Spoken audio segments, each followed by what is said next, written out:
Hey everyone, me Kevin here with an update for you on the next rounds of stimulus checks, unemployment, real estate, and stocks. Let's get right into it. First, optimism continues to grow around a potential second round of stimulus checks. Now, I will be real here. I have been sort of at the bottom of a barrel in terms of optimism for another round of checks, but this is now U-turning based on some of the research that we're going to talk about in this video. But while we wait, remember, you can always get life insurance in as little as 5 minutes and 2 free stocks with Webull, which they're ending that promotion at the end of the month. So if you haven't gotten your 2 free stocks yet, deposit $100 and get 2 free stocks totally for free with Webull. You can take all your money out afterwards if you want. Now, I know it's been difficult to be optimistic during this crazy time. It seems like there's always a reason to be pessimistic, and this is true.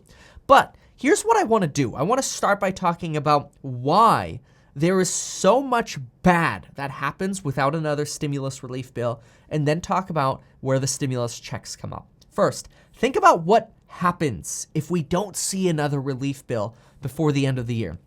The eviction crisis continues and potentially turns into a homelessness crisis. It increases poverty, reduces rent and real estate prices. We might see a foreclosure crisis. Bad. Very, very bad. Consumer confidence is already sliding, and it'll continue to slide. Schools continue to be without a lack of proper funding for healthcare precautions in the middle of a pandemic. We won't see another round of PPP money unless we get a bill passed soon. We won't see those liability protections, and we won't see more funding for vaccine research and testing. Basically, the risk factors of doing nothing are huge. And Republicans and Democrats finally are starting to realize this. It just took them a long time, which is very frustrating. How long have we been saying these problems? We've got some stats. 33% of employees that were furloughed in March, which furlough means, your job's still there and you're going to go back to work. Well, 33% of employees furloughed in March were permanently laid off by July. Without a properly renewed unemployment program, researchers expect local spending to decline by 44%. And The Guardian finds that 19 to 23 million people are at risk of being evicted, partly due to the lack of the eviction protections that we have now. And there's not enough unemployment relief. So I think we can all agree that if Congress literally does nothing, well, first of all, we're all voting every single one of them out, but our country will experience massive damage, more than any other country, mostly because a lot of other countries are providing stimulus, like Canada is still providing $2,000 a month, and they won't let us cross the border either. Now, I'm not referring to even just stimulus checks and unemployment right now. The big issues I just brought up, a lot of those are solved by passing a bill for PPP funding for vaccines and research and schooling and other programs.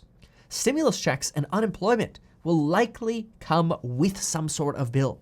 But let's start with unemployment and then talk about checks. Here's some of the updated things that we know. First, if you had a job, but let's say you were unemployed and then you got a job in August, I want you to remember that you're still eligible to get retroactive pay for the weeks that you were unemployed in August. So if you're thinking, I've got a job opportunity, but I'm waiting for my unemployment pay, remember, you could still take that job and get your retroactive pay. This is good. So far, only Arizona and Texas have paid out, but most states are now in the application process. So this is good news. On stimulus checks, we're seeing the stimulus checks come up more and more in the conversation between politicians, reporters, and lobbyists, Republicans and Democrats, everyone. And this pressure is boiling. We want to see those stimulus checks sort of boil up to the top. Republican Michael Guest, for example, of Mississippi, says he believes it's important we stimulate the economy with things like stimulus checks. That was his line. Over 100 Democrats last week wrote a letter to Nancy Pelosi urging her to pass a smaller stimulus bill, but to get some stimulus flowing now. Donald Trump on Sunday said we need more stimulus before the election. It's partially because he's running a re-election campaign, but partially because he's right. We do need more stimulus. And Mark Meadows Saturday went to Nancy Pelosi's office to discuss stimulus. Now, Nancy Pelosi said she was in a meeting, whether she was or wasn't, who knows? But the point is, everything is lining up. So what's the path forward? If nothing happens, we have a lot of negativity. We're starting to see that nothing happening is causing problems. The statistics are bad. We're starting to get Republicans, Democrats, lobbyists, and leaders, and Mark Meadows, the White House Chief of Staff, Treasury Secretary Mnuchin, everybody's saying we need more stimulus. So we've got all of the ingredients to get something passed. So what is the path to stimulus checks?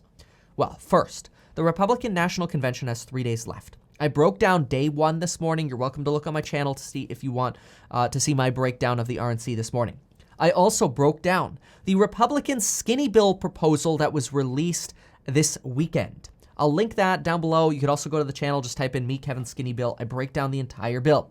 Keep in mind, right now, stimulus checks are left out of the skinny bill. However, here's how I see the skinny bill. The skinny bill to me is a skeleton backbone. It's a 169-page proposal, and it's a proposal that actually provides, in my opinion, very, very good detail on unemployment benefits. It's only $300. I think that number will get negotiated up, but we'll see. But the details are very well crafted. The PPP funding, well crafted. Liability protections, very well crafted. Funding for schools and COVID funding, very well crafted. This 169-page bill is very well put together, and I've spent hours reading that bill. I think it's a great bill as a starting point. Now, here's what I think is going to happen. I think we could easily see an amendment get negotiated onto the skinny skeleton bill that I'm calling it, because there's really no fat on the bone. And what I expect to get negotiated in are things like food stamp funding, so the SNAP program, eviction protections, that doesn't necessarily cost money, hopefully rental assistance, hopefully they push the unemployment pay to at least $400 per week. And I'm expecting, because there is so much pressure on Congress to include stimulus checks, and right before an election, it's a good idea, I'm expecting we'll see $1,200 stimulus checks, probably 70% chance, $500 for dependents. Maybe we'll see the $1,200 for the dependents. Furthermore, if you hear any negativity from Nancy Pelosi and Mitch McConnell, I just want you to know this.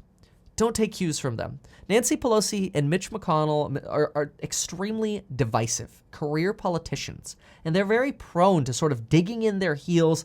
And it just seems they're so jaded that they could literally be in a room and they would stand back to back like this and refuse to even look at each other. It just feels like there's so much hate and tension, and that's really bad. And I personally think that's why so many of us in the comments say, let's just vote them all out. It doesn't matter if they're left or right. It's the career jadedness that has to stop. It just has to stop. Let's get people in there who can actually talk to each other. There's enough pressure and there's enough agreement. Like Mark Meadows says, we're closer than it appears. And he's right. It's just this career divisiveness that's creating issues now. And I think that'll subside and we'll see calmer heads prevail after the Republican National Convention. Now, I also believe that this is not just going to happen after the Republican National Convention, but I believe based on the research that I've been doing, we're going to see some optimistic progress somewhere between August 31st and September 15th. I'm really optimistic about that, and I'm going to keep researching this every single day to see what kind of progress we can start counting on.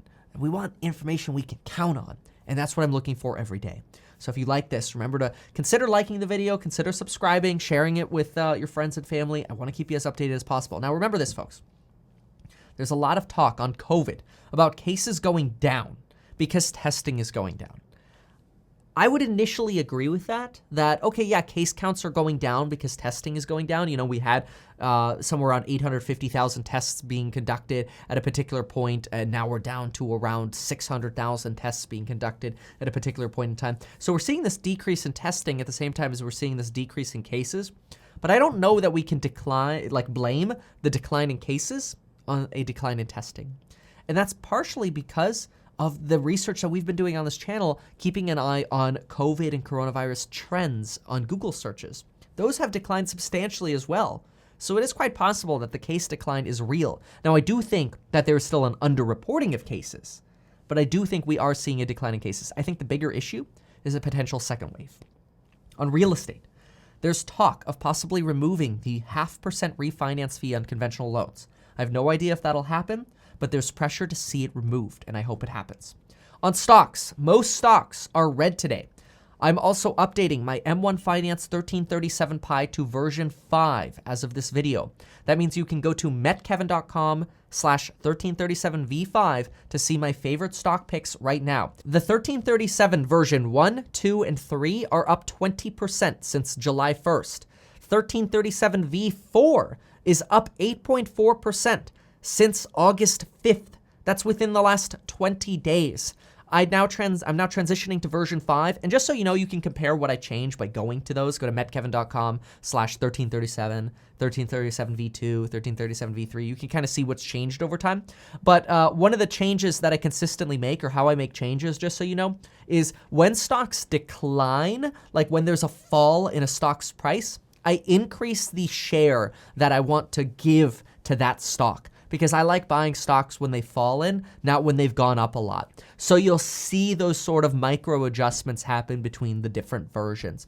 I've also removed a couple stocks. You'll see that if you compare the versions, but V5 is what I'm going to be buying stocks with today. I also made a video breaking down Purple, the company Purple, why I invest in Purple. I've also broken down Planet 13.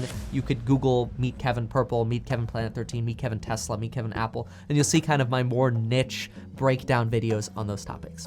In the meantime, consider checking out those courses down below so you too can learn how to do an analysis on stocks, real estate, and make YouTube videos. Use that coupon code, it's expiring soon. Thank you so much for watching, and we will see you soon.